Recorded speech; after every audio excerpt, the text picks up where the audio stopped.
जय गुरु जी संगत जी। संगत जी, गुरु जी की डिवाइन कॉल सत्संग प्लेटफॉर्म में आप सभी गुरु परिवार का हार्दिक स्वागत है। शुक्राना गुरु जी महाराज का कि उन्होंने ये सेवा मुझे दी कि मैं आप सभी गुरु परिवार के समीप आके गुरु जी के कल्याण महिमा अनुभव का वर्णन कर पा रही हूँ। अनंतम शुक्राना मेरे गुरु जी महाराज का। संगत जी, आज का जो सत्संग मैं आपके साथ शेयर कर रही हूँ वो अरुणा आंटी का सत्संग है। ये बहुत प्यारा और ब्लेसिंगफुल सत्संग है। तो मेरी विनती है आप सभी गुरु परिवार से कि आप सत्संग को अंत तक सुने, ध्यान से पूरा सुने। सत्संग का मतलब होता है सत्य का संग। सत्संग की प्राप्ति जब ही होती है जब गुरु कृपा होती है। तो प्लीज़ सत्संगत जी, आई रिक्वेस्ट यू कि सत्संग को बीच में बिल्कुल भी ना छोड़े। गुरु जी कहते हैं सत्संग सुनने वाले का भी कल्याण, सत्संग करने वाले का भी कल्याण। तो बिना स्किप किए सत्संग को बड़ी श्रद्धा भाव से सुनिएगा। और अगर आप भी अपने सत्संग अनुभव शेयर करना चाहते हैं तो हिंदी में साफ राइटिंग में आप अपना सत्संग लिखकर हमारी जीमेल आईडी पर सेंड कर सकते हैं, ताकि आपके द्वारा सुनाए गए सत्संग से जो भी गुरुजी महाराज की नई जुड़ने वाली संगत होगी उन्हें गुरुजी के कल्याण महिमा अनुभव के बारे में ज़्यादा से ज़्यादा पता होगा। सत्संग आपको पसंद है तो आप इसको लाइक कीजिए, चैनल को सब्सक्राइब कीजिए, वीडियो को ज़्यादा से ज़्यादा संगत में शेयर कीजिएगा और बेल आइकन दबाना बिल्कुल भी नहीं भूलिएगा। जब भी कोई लेटेस्ट सत्संग आएगा उसका नोटिफिकेशन आपके पास आएगा। तो चलिए संगत जी, चलते हैं गुरुजी महाराज के सत्संग की ओर। सत्संग शुरू करने से पहले करते हैं गुरुजी का मंत्र जाप। ओम नमः शिवाय, शिव जी सदा सहाय। ओम नमः शिवाय, गुरुजी सदा सहाय। जय गुरुजी संगत जी। संगत जी, मेरा नाम अरुणा है और मैं दिल्ली की रहने वाली हूँ। सबसे पहले गुरुजी के चरणों में कोटि कोटि नमन। सारी संगत जी को जय गुरुजी बोलती हूँ और गुरुजी के मंत्र जाप से अपने सत्संग की शुरुआत करूंगी। ओम नमः शिवाय, शिव जी सदा सहाय। ओम नमः शिवाय, गुरुजी सदा सहाय। साथ संगत जी, सबसे पहले तो मैं गुरुजी से अरदास लगाऊंगी कि जो पंजाब में बाढ़ पीड़ित लोग हैं और जहाँ इतनी तबाही हुई है पानी की वजह से, तो मैं गुरुजी से यही अरदास करूंगी कि गुरुजी सबको बख्शो, जो भी गलती भूल हुई है उसको क्षमा करो, सबके सब कष्ट काट के और उनको हर एक गलती के लिए क्षमा करके उनके जीवन को फिर उसी तरीके स्थायी करो जिस तरीके से पहले था। संगत जी, इसी के साथ मैं तो यही कहूँगी कि हम सभी को अरदास करनी चाहिए उन सभी के लिए जो इस समय परेशानी में और दुख में हैं, क्योंकि संगत जी ये एक ऐसा समय है जिस समय हमें भगवान से अरदास करके प्रार्थना करके उन लोगों के लिए ताकत बननी चाहिए। तो प्लीज़ सभी से विनती है कि अरदास ज़रूर कीजिएगा। संगत जी, कहते हैं ना कि अगर हमारे साथ कुछ बुरा होता है तो वो हमारे बुरे कर्मों का फल होता है। हो सकता है कि आज जो पंजाब के हालात हैं वो इससे भी ज़्यादा बदतर हो सकते थे, लेकिन हमें इस हाल में भी भगवान का शुक्राना करना चाहिए कि परमात्मा ने बहुत कम में चीज़ें काटी और इससे भी बुरा हो सकता था, लेकिन ईश्वर ने इसे बहुत छोटे में काटा। तो आगे बस ये सब चीज़ें ठीक हो जाए, इसके लिए हम भगवान से प्रार्थना और अरदास करेंगे। संगत जी, ऐसा ही एक टाइम हमारे जीवन में भी आया था और उस टाइम हम भी बहुत परेशान और दुखी थे, लेकिन उस समय गुरुजी ने हमें बहुत हिम्मत और बहुत हौसला दिया था। संगत जी, जब जम्मू कश्मीर में बाढ़ आई थी तो उस समय मेरा पूरा परिवार वहीं था। उस समय संगत जी, मेरे फादर और मदर की डेथ भी हो गई थी उसी बाढ़ में। और उसके बाद संगत जी कुछ भी नहीं बचा हमारा, वहाँ पे सब कुछ ख़त्म हो गया था। तब हमारे मामा जी दिल्ली रहते थे, तब हम यहाँ दिल्ली आकर शिफ्ट हो गए थे। तो संगत जी, ऐसा एक घनघोर समय हम लोगों ने भी देखा और वो बहुत डरावना समय था हम लोगों के लिए। तो आज पंजाब के हालात देख के वही समय याद आता है, वही चीज़ें याद आ जाती हैं कि ऐसा समय हम लोगों ने भी देखा। तो भगवान ऐसा समय किसी को ना दिखाए, किसी दुश्मन को भी ना दिखाए। और शुक्राना मैं तो गुरुजी का करती हूँ कि बस लोगों की चीज़ों का नुकसान हुआ पर लोगों को नुकसान नहीं हुआ। इसके लिए भगवान का बहुत-बहुत धन्यवाद। और यही कहूँगी संगत जी कि हम कुछ करें या ना करें, लेकिन भगवान से प्रार्थना अरदास ज़रूर लगा सकते हैं, तो वो लगाइएगा। संगत जी, बाकी तो सब ईश्वर करने कराने वाले हैं। जब वो कुछ हमारे लिए सोचते हैं या करते हैं, तो उसमें हमारी भलाई अच्छाई छुपी होती है। तो हर हाल में शुक्राना करना है, घबराना नहीं है, डरना नहीं है, और सब भगवान के ऊपर छोड़कर सिर्फ़ उनका धन्यवाद प्रकट कीजिए। संगत जी, मेरी जर्नी भी गुरुजी महाराज के साथ 2016 में शुरू हुई थी। 2016 में हम गुरुजी के बारे में हमने सुना था। उस टाइम मेरे बड़े बेटे की तबीयत बहुत ज़्यादा ख़राब रहती थी, और संगत जी उसका बहुत जगह ट्रीटमेंट चल रहा था। उसका एक तो संगत जी बुखार नहीं टूटता था, दूसरा उसको संगत जी सर के अंदर ट्यूमर था, माइग्रेन की प्रॉब्लम्स थी, जिसका ट्रीटमेंट मैं हर एक हॉस्पिटल में करा रही थी, बड़े से बड़े डॉक्टर्स को दिखा लिया था, और सबका कहना यही था कि पॉसिबल नहीं है और हम कुछ कह नहीं सकते। ऑपरेशन के लिए सबने बोल दिया था, लेकिन गारंटी कोई नहीं ले रहा था। उस टाइम हम बहुत परेशान थे। उस टाइम हमने ना जाने कितने अच्छे से अच्छे डॉक्टर को दिखाया, कितने अच्छे से अच्छे हॉस्पिटल में दिखाया, लेकिन कोई फ़र्क नहीं। इसके अलावा संगत जी कुछ देसी इलाज भी हम लोगों ने करवाए, लेकिन उससे भी कोई फ़ायदा नहीं पड़ रहा था। तो परेशानी दिन ब दिन बच्चे के लिए बढ़ती जा रही थी, और संगत जी उसकी हालत हमसे नहीं देखी जा रही थी। स्कूल तो संगत जी उसने ये लगा लो, जब वो 7th क्लास में था तभी छोड़ दिया था। उसका सबसे बड़ा कारण ये था संगत जी कि वो प्रेशर नहीं दे सकता था, और उसके संगत जी दिमाग में जरा सा प्रेशर डलने का मतलब है कि बस मैं बता नहीं सकती कि कितना सब कुछ मेरा बच्चा वो दर्द झेलता था। उसकी हेल्थ इतनी ख़राब रहती थी संगत जी, डाइजेस्टिव सिस्टम भी उसका ख़राब था, कुछ भी डाइजेस्ट नहीं कर पाता था। ऐसे सूख के मेरा बेटा कांटा हो चुका था। जब वो 6th क्लास में था संगत जी, जब उसके सर में थोड़ा-सा ना दर्द होना शुरू हुआ था, तो हमें यही लगता था कि सर में दर्द हो रहा है, बच्चे हैं, स्कूल ना जाने का बहाना मारता होगा, या फिर ठीक है कभी-कभी कोल्ड की वजह से भी हो जाता है। तो हमने कभी ज़्यादा इतना ध्यान नहीं दिया, और संगत जी नॉर्मली होता ही है, इतना देखिए कोई सोचता भी नहीं है। तो वही हमने सोचा। तो संगत जी महीने डेढ़ महीने मतलब ऐसे ही चला, तो स्कूल से भी फिर फ़ोन आने लगे कि बेटे की तबीयत आपके ख़राब है, इसे ले जाओ। तो 1-2 बार तो हमें लगा कि हो सकता है भई पेन ज़्यादा ही हो जाता होगा, पढ़ाई का प्रेशर है, ट्यूशन भी जाता है, घर में भी पढ़ना है। तो आईसाइट वीक भी नहीं थी संगत जी। हमने आँखों वाले डॉक्टर को भी दिखाया था, उन्होंने मना किया ठीक है। उसके बाद संगत जी पास के डॉक्टर से मैं उसको दवाई भी दिला के लाई। तो उन्होंने दवाई भी दी, कुछ सर पे हेड बाम जो होता है वो भी दिया, वो भी लगाया, लेकिन आराम नहीं पड़ता था उसको। दर्द बहुत ज़्यादा रहता था, और दर्द के साथ संगत जी आँखों में से पानी निकलता था, मतलब दर्द ऐसा होता था फटने लायक, रोता था, चिल्लाता था। कितना भी दबा लो असर नहीं होता था। और कभी-कभी तो संगत जी ऐसी बहकी-बहकी सी बातें भी करने लगता था। तो हमें लगता था कि बच्चा है, मतलब इस तरीके से कर रहा है, जानबूझ के कर रहा होगा, क्योंकि शरारती था, नॉटी था, तो कभी-कभी नौटंकियाँ भी करता था, तो ऐसे ही हमने सोचा। लेकिन यही हमारी लापरवाही हुई। ऐसे करते-करते संगत जी 4-5 महीने चले गए।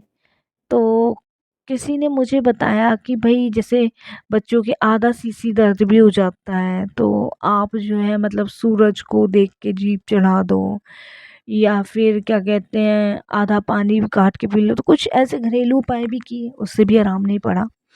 जब आराम नहीं पड़ा तो संगत जी फिर मैंने अपने हस्बैंड को कहा मैं तो इसको ना किसी बड़े हॉस्पिटल में दिखाती। तो मेरे हस्बैंड भी बोले कि भई इतना टाइम हो गया है, स्कूल भी नहीं जा पा रहा है, और जाता है तो वापस आ जाता है, पढ़ाई भी डिस्टर्ब हो रही है। तो मेरे हस्बैंड ने कहा ठीक है दिखा लो। उसके बाद संगत जी हम इसको दिल्ली में ही सबसे पहले लेके गए पंजाबी बाग, और वहाँ हमने दिखाया, एक शिवम हॉस्पिटल है वहाँ पे, वहाँ दिखाया तो उन्होंने एमआरआई इसके सर का बोला, तो एमआरआई करवाया संगत जी। जब एमआरआई करवाया तो संगत जी इसके दिमाग की जो और नसें होती हैं, वो नसें जो थी संगत जी इसके सर की ब्लॉकेज थी। जी संगत जी, नसें ब्लॉकेज थी तो डॉक्टर ने हमें बताया और डॉक्टर ने ट्रीटमेंट बताया। अब संगत जी ट्रीटमेंट जब डॉक्टर ने बताया तो डॉक्टर ने गारंटी के लिए मना कर दिया, उन्होंने ऑपरेशन के लिए बोला डायरेक्ट। तो संगत जी मैं तो रेडी हो गई थी, लेकिन मेरे हस्बैंड ने एक दो से बात करके देखा तो एक दो ने कहा कि आप जो है किसी और हॉस्पिटल दिखाओ भाई, डॉक्टर तो डराने के लिए ऐसा बोल ही देते हैं। तो मेरे हस्बैंड ने संगत जी एक दो से बात करके इधर उधर जो है मतलब और एक दो हॉस्पिटल को दिखाया, डॉक्टर्स को दिखाया। अब संगत जी जिसके भी पास आप जाओगे सब अपने टेस्टिंग लिखते हैं। अब संगत जी जिसके पास भी गए मेरे हस्बैंड, उन्होंने भी टेस्टिंग लिखी, फिर एमआरआई हुआ, एमआरआई में वही चीज आई जो पहले थी। अब उसके बाद संगत जी क्या हुआ कि हम लोग जो है अ, महाराजा अग्रसेन दिखा लिया, सर गंगाराम हॉस्पिटल दिखा लिया, यहाँ तक कि संगत जी बॉम्बे मेरी बुआ जी रहती है वहाँ तक मैं ले गई। मतलब बहुत दिखाया कि भाई ऑपरेशन ना करना पड़े, और कैसे बट डॉक्टर का कहना ऑपरेशन ही था। और बच्चा संगत जी ये लगा लो 10-10 दिन हॉस्पिटल में एडमिट रहता था, पैसे से भी कमज़ोर होते जा रहे थे, भागा दौड़ी तो थी ही थी, इधर बच्चे की हेल्थ और ज़्यादा ख़राब हो रही थी। तो मतलब एक से एक चीज़ें बहुत ज़्यादा मतलब हमें परेशान कर रही थी। और मैं भगवान से भी यही प्रार्थना करती थी कि भगवान इसको ठीक कर दो, जो भी इसकी बीमारी है वो ठीक करो, क्योंकि मेरे से तो मेरे बेटे की हालत देखी नहीं जाती थी। अब संगत जी हुआ क्या, आखिरी में हम लोग ने डिसाइड किया कि ऑपरेशन तो देखो कराना ही पड़ेगा, और जिसमें गारंटी नहीं थी, डॉक्टर्स का कहना था या तो ये कोमा में चला जाएगा या ठीक हो जाएगा, और ये हम कुछ कह नहीं सकते क्योंकि देखो सर का ऑपरेशन है, और ऑपरेशन छोटा नहीं है, ऑपरेशन बड़ा है। तो कम से कम 4 या 5 घंटे ऑपरेशन चलेगा, ये डॉक्टर्स ने हमें पहले बोल दिया।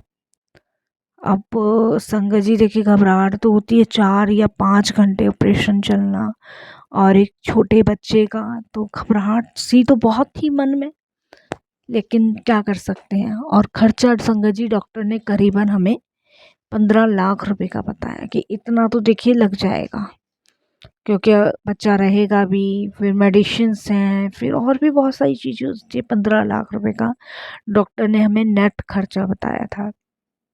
आप संगत जी 15 लाख का रेंज करना भी बड़ा मुश्किल था। मेरे हस्बैंड के अकाउंट में उस समय आप यकीन नहीं मानोगे 5 लाख रुपए थे, सिर्फ 5 लाख। और 10 लाख का इंतज़ाम आदमी करेगा कहाँ से। और देखिए संगत जी 5 लाख भी बस वही सेविंग्स बंदा कर कर के जोड़ता है कि चलो बच्चे कल को बड़े होंगे, इनके काम आएंगे और आगे ज़रूरत पड़ती है, तो ऐसे ही जोड़ता है इंसान। अब 10 लाख की बड़ी रकम कहाँ से लाई जाए, बड़ी परेशान संगत जी, बहुत परेशान। अब क्या हुआ संगत जी कि हमें कुछ समझ तो आ नहीं रहा था, और संगत जी सब कुछ देखिए पहले ही मेरा शादी से पहले ही तबाह हो गया था। ये शादी भी मेरे मामा जी ने ही करी थी। जब हम मामा जी के घर आ गए थे तो मामा जी के हालात भी इतने ठीक नहीं थे, मैं आपको बताऊं। जब उनके बच्चों की शादी ब्याह हो गई तो उन्होंने मामा मामी जी के साथ बड़ा धोखा गद्दारी करी, तो इसलिए उनके भी हालात ठीक नहीं थे, वो बेचारे रोटी पानी खा रहे थे, ये बहुत बड़ी बात थी। और हस्बैंड की यहाँ के साइड के लोग ज़्यादा से ज़्यादा मदद 10 20 15 20 25 हज़ार की कर देते, 1 लाख तक की कर देते, लेकिन 10 लाख तो बड़ा अमाउंट है। तो मेरे हस्बैंड ने संगत जी बैंक में भी बात करी कि भाई इस पे लोन मिल जाए, मकान पे नहीं मिला। तो क्योंकि संगत जी इसकी पावर ऑफ टर्नी थी, रजिस्ट्री थी नहीं, तो लोन दिया नहीं बैंक वालों ने। और ज़रिया भी होना चाहिए उसे चुकाने का, सारी फॉर्मेलिटीज आप जानते ही हैं, पहले तो ईजिली मिल जाता था, अब नहीं मिलता, तो परेशानी बढ़ गई। अब क्या हुआ संगत जी कि परेशान थे, ब्याज पे उठाएँ तो उसे भरेंगे कैसे? और कोई इतनी बड़ी रकम देने को तैयार नहीं था। बड़ा समस्या संगत जी, बहुत परेशान। तब संगत जी मेरे हस्बैंड के एक दोस्त हैं जो कि भजनपुरा रहते हैं, जिनका नाम ओम प्रकाश है। वो गुरुजी को माना करते थे और उन पे गुरुजी की बड़ी कृपा थी। और उनकी जो मम्मी थी वो गुरुजी की फिज़िकल फॉर्म के टाइम से जानती थी। तो पहले मेरे हस्बैंड और जो उनके दोस्त थे वो पहले एक ही कंपनी में काम करते थे। फिर हम यहाँ दिल्ली शिफ्ट हुए और वो तो भजनपुरा कर ही रहे थे और मेरे हस्बैंड नोएडा चले गए थे। तो इसीलिए संगत जी संपर्क बीच में हमारा टूट गया था, तो कोई आने जाने वाली बात थी नहीं, ना बात भी नहीं होती थी फ़ोन पे। तो मैंने अपने हस्बैंड को कहा, मैंने कहा आप अपने दोस्त से मदद माँग के देख लो भई। एक टाइम जब हम घर बना रहे थे तब भी तो उन्होंने मदद करी थी और टाइम से हमने लौटा भी दिए थे। एक बार आप बात करके देख लो। तो मेरे हस्बैंड बोले ठीक है। तो संगत जी मैं और मेरे हस्बैंड जो है संडे वाले दिन उनके घर पहुँच गए, भजनपुरा। और वो देख के बड़े खुश हुए, पूरी फैमिली बड़ी खुश हुई क्योंकि बड़ा अच्छा रिलेशनशिप था और देख के खुश हुए। उन्होंने कहा भाई बड़े दिनों बाद। अब हमने बोला कि भाई परेशानी की वजह से आए हैं और ऐसे-ऐसे बच्चे का ऑपरेशन होना है। 10 लाख रुपए की ज़रूरत है, 5 तक तो है। समझ नहीं आ रहा क्या करूँ क्या नहीं, और डॉक्टर गारंटी भी नहीं ले रहे। तब उनकी वाइफ़ बोली कि भाभी जी एक बात बोलूँ आपको, बुरा ना मानो तो। मैंने कहा, तो उन्होंने कहा संगत जी कि तुम हमारे साथ एक बार गुरुजी के दरबार चलो और गुरुजी की एक बार कृपा प्राप्त करो और देखना शायद बच्चे का ऑपरेशन करवाने की नौबत ही ना आए। संगत जी अब मन में तो आता ही है दिमाग में कि कैसे पॉसिबल है भाई, जब डॉक्टर ने कह दिया है और ऐसे कैसे मतलब ऑपरेशन कैंसिल हो सकता है। लेकिन मन में मेरे आया, मेरे हस्बैंड ने कहा कि चलो ठीक है भाई देख लेते हैं एक बार चल के, अगर ऐसा हो जाए तो इससे बढ़िया बात और क्या हो सकती है। सभी की बात है, ये तो सभी सोचते हैं संगत जी। और संगत जी उन्होंने हमें कहा कि आप जो है आ जाओ और चलो गुरुजी के दरबार चलते हैं। तो उस दिन तो संगत जी हम उनके घर ही कम से कम ऐसे 7:30-8 बजे के आसपास पहुँचे थे। तो नेक्स्ट डे उन्होंने हमें बोला कि आ जाओ। उस दिन संगत जी मेरे ख़्याल से ऐसा दिन था, शुक्रवार का या शनिवार का दिन था। नेक्स्ट डे मेरे हस्बैंड और मैं पहुँच गए, शाम के समय उन्होंने बुलाया। शाम के समय संगत जी जब उनके यहाँ हम पहुँचे तो वो तैयार ही थे और वो हमें लेके गए गुरुजी के बड़े मंदिर, जिसमें देखिए हम कभी गए नहीं, ना हमने कभी देखा ना सुना। बच्चे को साथ लेके गए हम। वहाँ गए कुछ पता नहीं था। वहाँ पे संगत जी लाइन में लगे, लाइन में लग के अंदर गए। अंदर गए तो अंदर जाने के बाद माथा टेका, अच्छा लगा, शांति मिली। मन परेशान दिक्कत में तो था ही, आप समझ सकते हो, लेकिन सुकून मिला। वहाँ बैठने का मौका भी मिला, अब तो मिलता नहीं है, कभी-कभी मिलता है, लेकिन वो उस दिन बैठने का मौका मिला। तो जब बैठने का मौका मिला तो मेरा बच्चा बीमार अवस्था में तो था ही, बीमार अवस्था में मैं लेके गई थी वहाँ। तो एकदम से मेरा बेटा मुझे एकदम से कहता है कि मम्मा मुझे ना भूख लग रही है बड़ी तेज। तो मैं कहती हूँ कि भूख लग रही है, अभी प्रसाद आएगा वो खाएँगे। तो संगत जी मेरे बेटे के बराबर में एक अंकल जी बैठे होते हैं, बुज़ुर्ग से होते हैं। वो कहते हैं कि भूख लग रही है? कि हाँ, भूख लग रही है। तो वो क्या करते हैं संगत जी कि अपनी जेब से एक कागज़ में से जो कड़ा प्रसाद होता है ना वो निकाल के मेरे बेटे को देते हैं और कहते हैं ले, ए चख। तो मैं बड़ी हैरान होती हूँ। मैं मना करती हूँ, मैंने कहा नहीं-नहीं आप रहने दीजिए, अभी इसकी तबीयत ठीक नहीं है। वो कहते हैं तबीयत क्या होता है? गुरुजी के दरबार में सबकी तबीयत ठीक हो जाती है। यहाँ कैसी तबीयत खराब होना, ले तू ये चख। और वो इतने हक से संगत जी वो प्रसाद मेरे बच्चे को देते हैं कि मेरा बच्चा वो मंदिर में गुरुजी के सामने, गुरुजी के गद्दी के सामने बैठ के खा लेता है। खाने के बाद संगत जी बाहर की साइड आते हैं। और बाहर की साइड आते हैं तो संगत जी लंगर वंगर करके चाय वाय करके बाहर आ जाते हैं। तो मैं अपने हस्बैंड से कहती हूँ कि बड़ी अजीब सी बात मुझे लगी कि वो अंकल ने जेब से कड़ा प्रसाद निकाला और इसे दे दिया मोनू को और मोनू ने खा लिया। इस तरीके से मैंने उनको बोला। बोलने के बाद तो संगत जी मेरे हस्बैंड कहते कोई बात नहीं, दे दिया तो कोई नहीं, ने खा लिया तो। अब वो संगत जी देखिए, हमारा उस समय विश्वास गुरुजी पे नहीं बना। बस हमें लगा जैसे आम मंदिर के दर्शन करते हैं, करे आए और अपने घर आ गए। उसके बाद संगत जी क्या हुआ कि घर आने के बाद रात को मेरा बच्चा जो है आराम से सोता है और सुबह 5:30-6 बजे उसकी आँख खुलती है और मुझसे कहता है कि मम्मा, जहाँ कल हम गए थे ना, वो गुरुजी मेरे सपने में आए थे और उन्होंने मुझे कहा कि तेरे दिमाग की जो नसें बंद है वो मैंने अब खोल दी है और तुझे मैंने ब्लेस कर दिया है, तू ठीक है और 1 हफ्ते तक तू चावल मत खाइयो। अब संगत जी बड़ी अजीब बात मैं अपने हस्बैंड को बताने लगी।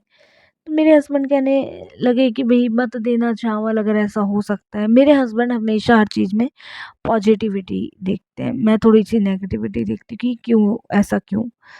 तो ठीक है, नहीं दिए। अब 1 हफ्ते बाद संगत जी ना तो पैसों का इंतज़ाम था ना कुछ था और ऑपरेशन की डेट हमें मिल ही चुकी थी। अब संगत जी मेरे हस्बैंड ने फिर से अपने दोस्त को फ़ोन किया। उन्होंने कहा कि यार तू एक काम कर मेरे कहने से, जिस हॉस्पिटल में इसका ऑपरेशन होना है वहाँ ले चल। संगत जी जहाँ मेरे बच्चे का ऑपरेशन होना था वहाँ मैं गया अपनी वाइफ के साथ। वहाँ मेरे बच्चे की हो गई तबीयत ख़राब और जब तबीयत मेरे बच्चे की ख़राब हुई तो संगत जी इसकी टेस्टिंग दोबारा हुई। जब टेस्टिंग दोबारा हुई तो संगत जी इसके दिमाग की नसें ब्लॉकेज नहीं थी। डॉक्टर्स का कहना था कि इसके सर के अंदर थोड़ी सी सूजन है, वो मेडिसिन्स वगैरह से चली जाएगी और संगत जी इस ऑपरेशन के लिए डॉक्टर ने मना कर दी। ये हमारे लिए बड़ी अमेजिंग बात थी। अब संगत जी ऑपरेशन के लिए जब डॉक्टर ने मना करी तो मेरा दोस्त कहता है कि मैंने तुझे कहा था ना कि कुछ नहीं होगा, ऑपरेशन की ज़रूरत ही नहीं पड़ेगी। मैं मेरी वाइफ हैरान। उस दिन से संगत जी मेरा बच्चा ठीक होना शुरू हो गया। मेरे बच्चे के सर में दर्द नहीं होता, ऑपरेशन की ज़रूरत नहीं पड़ी। आज मेरा बच्चा ठीक है। रिपोर्ट्स मैं हर 6th मंथ बाद कराता हूँ। एक MRI तो मैं इसका कराता हूँ, लेकिन वो MRI की रिपोर्ट पॉजिटिव आती ही नहीं है, नेगेटिव आती है, नॉर्मल आती है।